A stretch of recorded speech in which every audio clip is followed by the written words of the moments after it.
একটা কথা আপনি শুনেছেন যে পাশের বাড়িতে আগুন লাগলে নিজের ঘরেও একটু জলের ব্যবস্থা করে রাখা উচিত। আর ভারতের ক্ষেত্রেও ঠিক সেটাই হচ্ছে। চারপাশে যখন পাকিস্তান, মায়ানমার, বাংলাদেশ কিংবা আফগানিস্তানের মতো দেশগুলিতে রাজনৈতিক অস্থিরতা চলছে, তখন একটি নাম কিন্তু আমরা প্রায়শই ভুলে যাচ্ছি, সেটা হচ্ছে তিব্বত।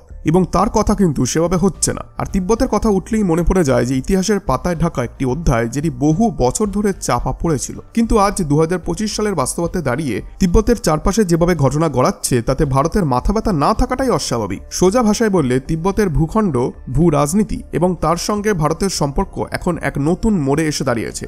আর এই বিষয়টাই চীনের মাথা ব্যথার কারণ হয়ে দাঁড়িয়েছে। চলুন কিছুটা পিছনে ফিরে যাই। একটা সময় ছিল যখন তিব্বত ছিল ভারতের সরাসরি প্রতিবেশী।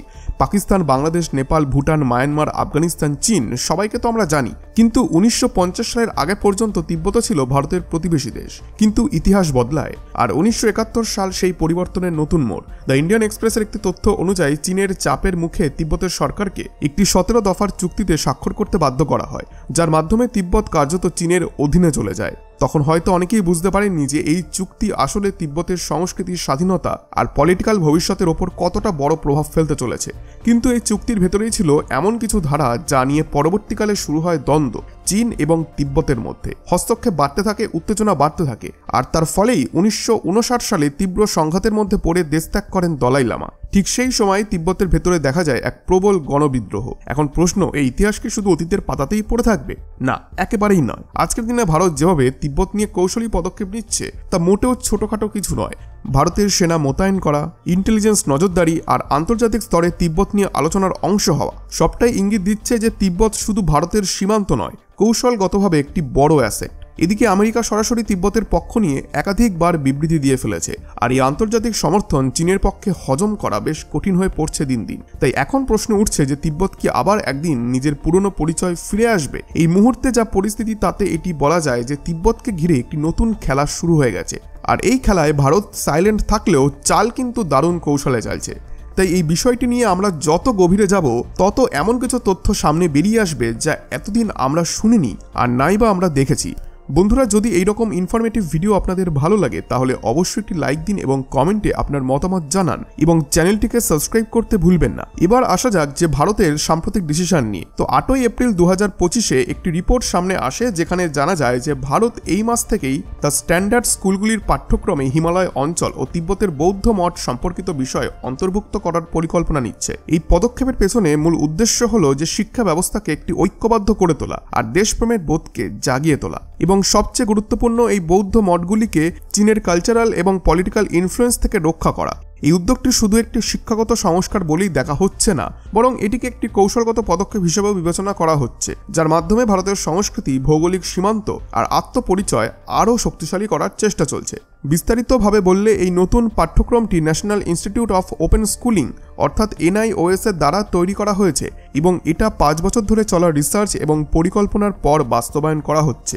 এই পাঠ্যক্রমে থাকছে বৌদ্ধ দর্শন, তিব্বতীর ঐতিহ্য ও সংস্কৃতি, ভারতের ইতিহাস, বিজ্ঞান, গণিত ও কম্পিউটার, এবং ভাষার মধ্যে থাকবে হিন্দি, ইংরেজি আর ভোটি ভাষা, যা হিমালয় অঞ্চলের একটি স্থানীয় ভাষা। দ্য ইন্ডিয়ান এক্সপ্রেসের প্রকাশিত রিপোর্ট অনুযায়ী এই পাঠ্যক্রমটি প্রথমে 20টি বৌদ্ধ মঠে পরীক্ষামূলকভাবে প্রয়োগ করা হবে, যেগুলি চীনের সঙ্গে 3000 কিলোমিটার দীর্ঘ LAC অর্থাৎ লাইন অফ অ্যাকচুয়াল কন্ট্রোলের একেবারে কাছাকাছি অবস্থিত। এই মঠগুলিতে এবছরের শেষের দিকেই ধাপে ধাপে এই নতুন কারিকুলাম চালু করে দেওয়া হবে। আপনাদেরকে আরও জানিয়ে রাখি, এই মুহূর্তে প্রায় 600টি বৌদ্ধ মঠ ছড়িয়ে আছে সিকিম, হিমাচল প্রদেশ, উত্তরাখণ্ড এবং জম্মু কাশ্মীর ও লাদাখে। এই সব মঠে তিব্বতী ও বৌদ্ধ ধর্মের 4টি মূল ধারার প্রশিক্ষণ দেওয়া হয়। দেখুন, এখন একটি প্রশ্ন উঠছে যে ভারত হঠাৎ করে কেন এত গুরুত্ব দিচ্ছে তিব্বতকে? কেন এমন পরিকল্পনা, আর কেনই বা এমন নতুন পাঠ্যক্রম, আর কেনই বা এতটা কড়া অবস্থান নেওয়া হচ্ছে? এর মূল কারণ হচ্ছে চীনের বাড়তে থাকা প্রভাব। ভারত বহুদিন ধরেই আশঙ্কা করে আসছে যে চীন হিমালয় অঞ্চলে নিজেদের সংস্কৃতি আর আধ্যাত্মিকতাকে চাপিয়ে দেওয়ার চেষ্টা করছে। চীন এখন তিব্বতের বৌদ্ধ ধর্মকেও চীনীকরণ করার দিকে এগোচ্ছে। এখন এর মানে কি? আসলে মঠগুলোতে যেসব ধর্মীয় শিক্ষা দেওয়া হয় সেগুলিকে ধীরে ধীরে চীনের চিন্তাধারার সঙ্গে মেলাতে চায় চীন। এমনকি দলাই লামার ছবি বা উপস্থিতিও সেখানে কমানোর পরিকল্পনা রয়েছে তাদের, যাতে তিব্বতীদের মন থেকে আসল নেতৃত্বকে সরিয়ে দেওয়া যায়। এই পুরো পরিকল্পনা শুধু তিব্বত নয়, বরং ভারতের পুরো হিমালয় বেল্টের সাংস্কৃতিক কাঠামোকে ধ্বংস করার একটি ছক। এর পাশাপাশি জাতীয় পরিচয়ের বিষয়টাও অত্যন্ত গুরুত্বপূর্ণ।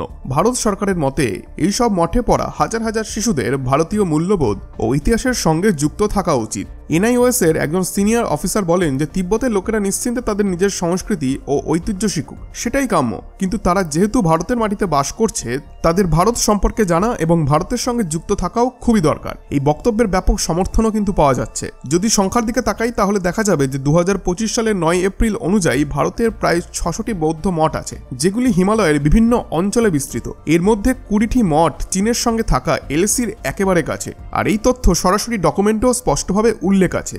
আরেকটি দিকও সেটি হচ্ছে ভারতে তিব্বতী শরণার্থীর সংখ্যাও দিন দিন বাড়ছে।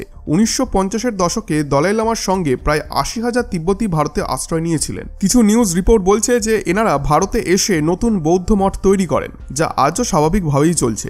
তবে চীন দাবি করে যে আসাম, অরুণাচল প্রদেশ সহ হিমালয় অঞ্চল চীনের অংশ, আর ভারত এই দাবি স্পষ্টভাবে অস্বীকার করে। এখন এই নতুন পাঠ্যক্রমেও এই দিকটা তুলে ধরা হবে যে অঞ্চল ভারতের তা ঐতিহাসিকভাবেই ভারতের অংশ ছিল এবং আছে আর থাকবে। ভারত এই দাবি থেকে এক চুলও সরবে না।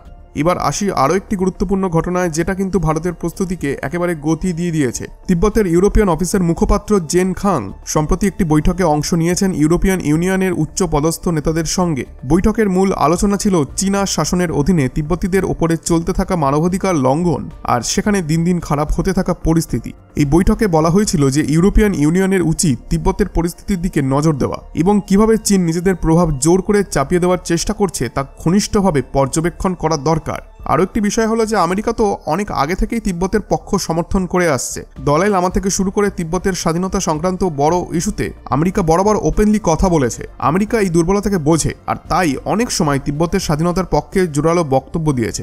এছাড়াও সেন্ট্রাল টিবেটান অ্যাডমিনিস্ট্রেশন অর্থাৎ CTA প্রকাশ্যে চীনের দমন নীতির নিন্দা করেছে এবং ইন্টারন্যাশনাল মহলের কাছেও আহ্বান জানিয়েছে যেন চীন ও ভিয়েতনামের কর্তৃপক্ষকে তাদের কর্মকাণ্ডের জন্য জবাবদিহি করতে বাধ্য করা হয়। এই দাবি জানানো হয়েছে যাতে গোটা বিশ্ব আরো স্পষ্টভাবে জানতে পারে তিব্বতের ভেতরে এবং বাইরেও তিব্বতীদের সঙ্গে কি ধরনের অত্যাচার করা হচ্ছে। এদিকে যখন ইউরোপে এই বৈঠকগুলি চলছে, ঠিক তখনই ভারত আচমকা বড় সিদ্ধান্ত নেয়, আর সেটাই হলো তিব্বত নিয়ে ভারতের নিজস্ব অ্যাকশন প্ল্যান তৈরি করা। আগে যেসব বিস্তারিত তথ্য আমরা আপনাকে দিয়েছি, যেমন ভারত কিভাবে পাঠ্যক্রম বদলাচ্ছে, হিমালয় অঞ্চলে কৌশলগত প্রস্তুতি নিচ্ছে, সবকিছু মিলিয়ে এটা এখন স্পষ্ট যে ভারত তিব্বত নিয়ে একদম সিরিয়াস কিছু পরিকল্পনায় নেমে পড়েছে। আর চীন যদি এর জবাবে কোনো প্রতিক্রিয়া না দেয় সেটা অবিশ্বাস্যই হবে, কারণ চীন ঠিকই জানে ভারতের এমন পদক্ষেপের জবাব না দিলে তার ইন্টারন্যাশনাল অবস্থান আরো দুর্বল হয়ে পড়তে পারে। তবে এই কথাটিকে একদমই উড়িয়ে দেওয়া যায় না। এখন মনে হচ্ছে যে চীনও কিছু পদক্ষেপ নিচ্ছে। যেমন ধরুন, যখন ভারত একের পর এক নতুন ক্ষেপণাস্ত্রের পরীক্ষা করছে, ঠিক তখনই চীনও তীব্রভাবে সক্রিয় হয়ে উঠেছে।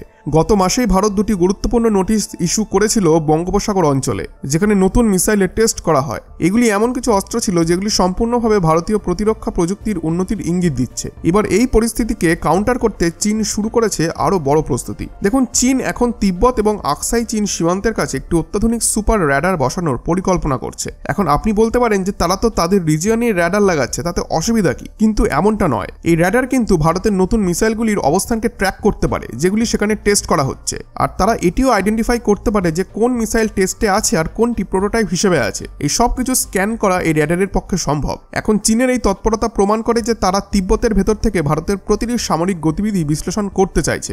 এই মুহূর্তে তিব্বতকে ঘিরে এমন একটি পরিস্থিতি তৈরি হয়েছে যেটা শুধুমাত্র ধর্মীয় বা আঞ্চলিক বিষয় নয়, এটা একটি আন্তর্জাতিক কূটনীতি, নিরাপত্তা এবং সংস্কৃতি আর জাতীয় পরিচয়ের একটি জটিল লড়াই। ভারত বুঝে গেছে যে এই সময় চুপ থাকলে চলবে না, তাই শিক্ষা, কৌশল, ইতিহাস আর আত্মপরিচয় সব দিক থেকেই তিব্বতের পাশে দাঁড়ানোর প্রস্তুতি শুরু হয়ে গেছে। তিব্বত আর ভারত এই সম্পর্কটা এখন আর শুধু ইতিহাসের অংশ নয়, বরং ফিউচার জিওপলিটিক্সে একটি বড় প্রভাব ফেলতে পারে। এখন এই বিষয়ে আপনারা কি ভাবছেন? আপনাদের মতামত অবশ্যই কমেন্টে জানান। আর আপনাদের যদি এই ভিডিওটি ভালো লেগে থাকে তাহলে একটি লাইক দিন আর বন্ধুদের সঙ্গে শেয়ার করুন। আর চ্যানেলটা সাবস্ক্রাইব করে রাখুন, কারণ এমন আরও অনেক তথ্য এবং তথ্যভিত্তিক কাহিনী আমরা নিয়ে আসছি।